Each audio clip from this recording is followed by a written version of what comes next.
Hozir Ozodbek aka bizga xom utsupleniya mahsulotlarini o'rtasidagi o'zaro farqlarni ko'rsatib beradi. Ekspertimiz hozirgi paytda O'zbekistonda bor mahsulotlarning deyarli hammasi bu yerda. Mana gipsli aslida pena momboz deydi. Issiqqa o'xshash xususiyati 53 gradus isibdi. Tagidan 60 gradus berganda. Loyli momozimiz 55 gradus isibdi. Penebeton D405 gradusga 44 gacha isibdi. Bular endi biz qo'ygan penebeton 10 santimetrimiz 40 gradus isibdi.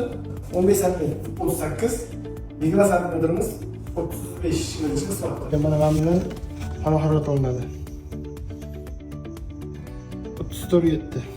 Instagramda yoki OLX qo'ygan bo'lsangiz, mana gipsli aslida qo'ygan pena momboz deydi. 100% garantiya beramiz aytadi. Umuman sovuq o'tkazmaydi. U turgan bitgani yo'q. Hozir 10 santimetrlik eksperiment qildik, ular 5-7 santimetrga 100% oladi. Biz bo'lsa 20 santimetrimizga hozir 98% sovuq shashib yoqib turibmiz.